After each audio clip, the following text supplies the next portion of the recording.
Hello there, everybody. Welcome back to Circling Seattle Sports. We have tonight's game reaction. The Seattle Kraken fall in the third game of their four-game road trip, the first of back-to-back, well, not back-to-back games, consecutive games in the state of Florida, losing to the Florida Panthers. I apologize. We'll get through it. The Florida Panthers, um, in a tough one. So same score as the loss to Carolina. This one was just in regulation. Seattle had a two-goal lead. I mean, there are patterns beginning to form here, and I wanted to make sure I got this down. There are patterns. We've talked about this throughout the course of the season. The hot starts. Seattle has a two-goal lead, a one goal lead in the first period. They looked like the better team throughout the first 20 minutes. Florida was still generating to an extent, but Seattle did look like the better team throughout the first 20 minutes. You get to that middle part of the second period, and everything just seems to wash away. And it's talking a little bit about um, goal generation and chances, and everybody's worried about the lack of offense from this team. A lot of the offense you'll notice is from the outside. The Kraken had about a minute of ozone time at the end of this game as they brought Joey Court off the ice and put on the sixth skater. um, and it was just all against the boards. It was all against the boards. It was just trying to keep that puck in Seattle's possession, moving it around, looking for something to crack the code. Towards the end of that minute, towards the end of regulation time, Seattle did get a puck that was close to getting on net and Sergei Bobrovsky, but it just wasn't anything that was too challenging for him. Seattle loses this one. They've only got 3 points out of a possible six through these first three games of the road trip, which is fine to an extent and would be fine normally had this team not struggled as much as it had before this road trip began. And we're now approaching that time where it's not too early anymore. It's not to this point where I'm saying, all right, it's early, they're going to be fine. We're leaving that territory. We're leaving that territory. Monday against Tampa Bay is where things start to be like, all right, you need to start converting. And maybe not starts there, but it's Monday's a big game for Seattle in a lot of ways. So we'll look at it here. Player of the game, I went with Will Borgen. It reflected in our stat graphic and our post game graphic for tonight on our social media, and I'll run that banner there. But in the hockey stat cards game composition, Will Borgen was far and away Seattle's best skater in terms of, I mean, defense. There wasn't a ton of defensive wise here. But offensively, he had a big impact, and production wise, he had a big impact. Will Borgen's been solid all year long, and another defenseman that has been solid all year long as well was Jamie Alexiak. The big rig did have the lone penalty.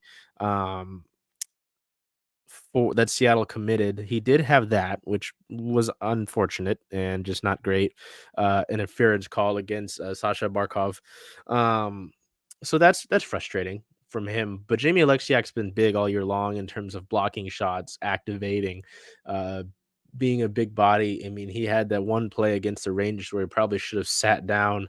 I believe it was Artemi Panarin, and he didn't, which was a soft play, as pointed out by our friends at Emerald City Hockey. But largely, those two have had a strong year, and Will Borgen, especially tonight, the two assists,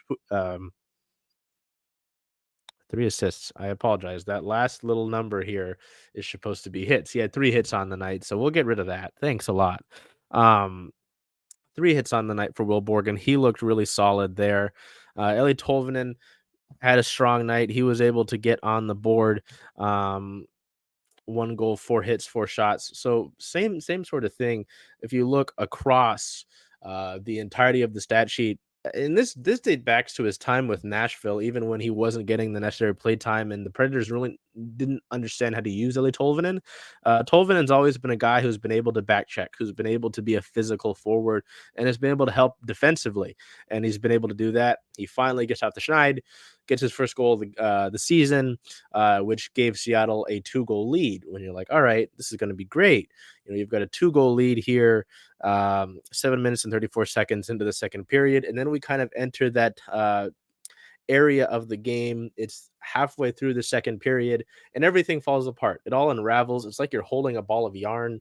It looks really good, and then you drop it, and it goes everywhere. It starts to bounce. It just unravels completely, and it's a big mess. And you're like, ah, well, I don't know how I'm going to fix this. Um, the Panthers were able to get 2 goals in the span of 11 seconds. First, 8 minutes and 53 seconds into that second period, Gustav Forsling was able to get one past Joey Decord, and then Matthew Tkachuk just kind of threw one at the net, and it bounced through. Joey didn't really see it perfectly, and it kind of grazed. It was close. I was a little off. I apologize. Grazed by him to tie things up. After that 11-second swing where the Florida men were all able to equalize, the momentum was all in the Panthers in their direction. And it's unfortunate, last year's Seattle team was able to keep up and overshadow any other issues defensively, goaltending, whatever it may have been, with their scoring and with shot production, shot quality, whatever you want to say. But that was last year's team. This year, if we look at the shots on goal per period, which doesn't always tell the story. First period 14-15 in favor of Florida, which you can see that. I mean, it's decently even. The second period, Seattle had 3 shots on goal to combat Florida's 13. So not great. That big swing there, you can see it started to really shift. And throughout that second period and through much of the third period, Seattle was really just trying to hang on and not give up that game-winning goal. And the way that they gave it up was really unfortunate. We'll go over to Joey here now. Joey Decord gets his 3rd straight start. Now, this was interesting. A lot of people were like, oh, what happened to Philip Grubauer? Is he injured? What's wrong with him? Blah, blah, blah, blah. I understand it. I understand worrying. I am an overthinker. It has affected a lot of my life. But if you pick up what Dave Haxtell has done throughout his coaching career and his career with the Seattle Kraken in terms of goaltender management, he will, for better or worse, run goaltenders into the ground. It's like, all right, you've got this guy and you're going to give him all these games and he's tired. This was a question. I think we talked about it last game against Carolina, and Joey had the franchise saves record for a game. And I was like, this gives me hope going forward that he's going to be able to carry the load that's expected of him, carry the load that you're likely going to need him to have in this tandem with Philip Grubauer, who is going to take the majority of the games. This shows that Haxtell does have that confidence. I don't know if I would have had him come out there for a 3rd game particularly, but he didn't play bad. I mean, the 35 saves is nice, the 921 save percentage. You will take that. That's pretty solid. It doesn't help when you're only able to get the 2 goals of support and then the offense shuts off. They clock out, they go home for the night. They pick up a beer and it's done. It doesn't help. It really does not help. And the last goal was unfortunate. I know there was a lot of chatter about it. The 3rd goal that was allowed. And I don't really put too much of that on Joey, to be quite honest. We're gonna do something different here, and I wanted to visualize this. It was tough. That first one, I can't take a ton of stock into that one. The second one, again, Matthew Tkachuk gets his first goal of the season, kind of just throws it on the net. And then that third one was really tough because it's been talked about at length. This ability for Joey to go out and play pucks and how that, helps out his defensemen. People joke about goalies having their little goalie adventures. And Joey Decord does that. Joey Decord very much does that. But we've got our whiteboard here, and you'll see my really poorly drawn. I'm trying to multitask. We're trying to find the first goal here. I should probably get on the other side. We've got Joey.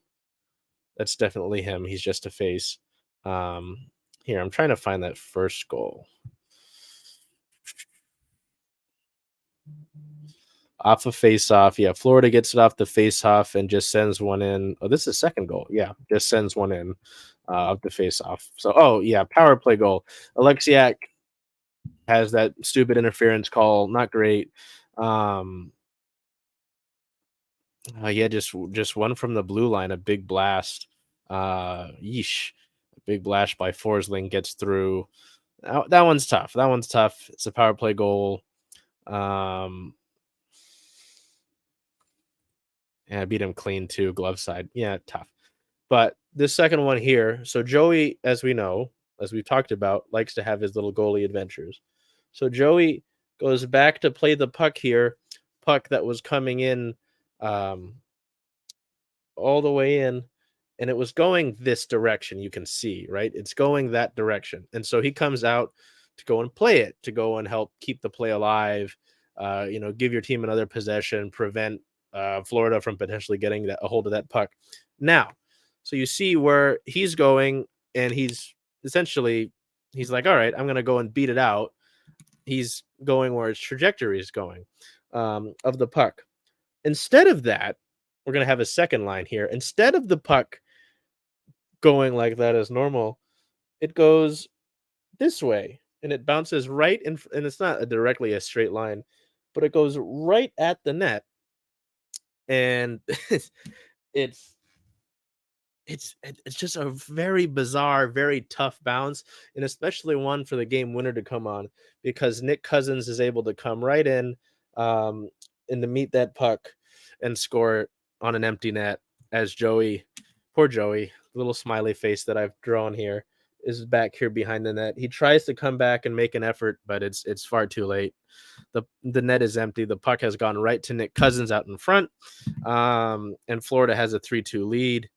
Seattle can't answer, So I hope you enjoyed the whiteboard. We're going to try to use that more throughout these post games here. But yeah, it's a really tough bounce, and I try to not take too much stock in it. I understand you might not want him playing that, sure, but that's normal for them to do when it's a puck like that, to go out and try to play that. So I don't really take too much stock in it. I won't blame him a ton for it. He even said post game that he's not going to change how he plays pucks. He's just going to be more situationally aware. And I understand that, but I really just think it was a bad bounce off the stanchion. I'm not going to take too much stock into it. We'll look here at the specialty teams. Not a lot going on. There was 4 total minutes of penalties in this game, and it was evenly split. Seattle penalty kill 0-for-1. They're not able to get things done. As I just mentioned, the Forsling goal, that was tough. They started out really well. They've kind of faltered as of late. There was 3 power play goals in Detroit. Now we've got this one. I mean, they're still all right, but I think a lot of this is the team is struggling a bit, and it might all be spiraling. At the beginning of the year, a lot of my struggles with this team were the offense just isn't clicking. Everything else, penalty kill wise, goaltending wise, defensively mostly, it's pretty solid. And then obviously the power play, considering the struggle, power play tonight, for no, they only got 1 shot on their power play. Not great, not great, not the best showing. Would like that to improve, certainly. Florida had 3 shots on theirs. Both teams only get 1 shot on goal, and the shot quality, it's funny, the shot quality on their 1 shot on goal for Florida was 0.1. So yeah, that one's tough. We look at the general stats here. It's not, there's not too much of a discrepancy, even in the shots. It's not the best. You get outshot, sure. Shot quality again is something that I look at. And Florida did have the better shot quality in this one. Seattle 2.3, Florida 3. I mean, again, a lot of these statistics, if we look at it here, and I'm going to build to something, so bear with me. Puck in the ozone percentage, both teams at 39%, at least in 5-on-5 offense. Florida had 2 more high danger chances than Seattle and 2 more chances off of turnovers than Seattle, which isn't great. 67 total shot attempts, 49 for Seattle, 67 for Florida. Will Borgen had 7 of those shot attempts, so Will Borgen. Defensively, good at denying entry into the zone. Exiting the zone was good. You lost the puck battle by 10%. Not great. Again, the power play we just talked about. And so it's not like Seattle's getting blown out. These margins for, they're losing by aren't huge. They're not struggling in a big way. It's just the things that they're doing wrong in terms of offensively, staying outside, not getting to the net more. Both of Seattle's goals tonight, Jared McCann getting to the net. Nice little saucer pass from Yanni Gord. Jared goes straight to the net, makes a move, uses those nice silky mitts. I don't have any mitts with me. I've just got my hands, which I have been told they're pretty soft. I do moisturize. Is able to get in there past Bobrovsky. And then Tolvanen, the nice tip out in front from Jaden Schwartz, getting to the net. Getting to the net is so big, you know, for just generating chances, obviously, in the NHL. But, a lot of what we saw last year, shot quality, just these wicked shots, you can't rely on that. I'm not saying that Seattle is this year, but they have to get to the net more. And Dave Haxall has talked about this throughout the course of the year about how there's too many guys on the outside and not enough crashing to the net. So that's something that's got to change. I like to see the blocks here. Hits, sure. Again, penalty minutes, there wasn't a lot going on. Seattle's been playing disciplined, but the one penalty that they give up for a power play turns into a goal. So that's frustrating. Again, long story short, it's not as if this team is struggling in a lot of ways. It's just the ways that they are struggling is turning into more a bigger issue is how I would put it. Sorry, keeping up with the Coachella Valley Firebirds right now as that game's going on. So it's tough. It's very much now put up or shut up. It's not okay. It's early into the season. We can clean this up. They haven't cleaned up their issues enough, and it's really hurting them. So yeah, it's tough. I think it's too early to think about tough decisions. You could have the idea about bringing a guy up still. I would imagine that John Hayden comes up at some point. I would like to see that to give you that physical aspect of things, and kind of maybe a little bit of a jolt. The line change-ups have been good. Jared McCann, part of that different line with Tolvanen and both goals come from that Tolvanen, Gord, McCann line. So, Will Borgen has the good night. Jamie Alexia. There are good things that are coming out of this losses. They're just not putting together the complete effort. And Dave Haxall talks about that all the time. The 60-minute effort. You're not getting that. You're falling apart once the midway point of the second period comes around, and then you're not able to recover. So it's tough. It's tough with this team. They're doing things well. They're just not doing some key things well. So looking ahead, they play the Tampa Bay Lightning to close things out on Monday with a puck drop of 4 p.m. Pacific. Tampa Bay, after struggling to begin the year, Tampa Bay won their first game of the year on opening night against Nashville. Then they went on a 3-game losing streak, beat Vancouver by 1, lost to Toronto by 1, and then have won their last 2 games by a margin of 9-0. They've shut out Carolina. They've shut out San Jose. It'll be interesting to see who starts in goal for Tampa Bay. Obviously, if you haven't heard, you live under a rock or you don't follow, Andrei Vasilevsky's out for a long period of time. So, excuse me, in all but one of those games, the Lightning have gone with Jonas Johansson. Matt Tompkins got 1 start. It was a loss to the Ottawa Senators. Again, for him, for Johansson to get 7 games and Tompkins only get 1, I would think we'd see Tompkins on Monday. But considering that Johansson played on the 26th and Tampa Bay doesn't have another game until Monday's meeting, maybe we see. I don't know. It's going to be interesting. Tampa Bay isn't quite the team that they were the last few years, so it'll be interesting to see how much of a challenge they possess. Tampa Bay is the only team that the Kraken have not beaten in their existence yet. You kind of got to do it right now. You've got those 3 points out of the first 3 games. It would be really, really big. You continue to struggle. It's tough. Like I said, I'm staying positive. There are positives that this team is displaying, but the negatives are starting to outweigh everything.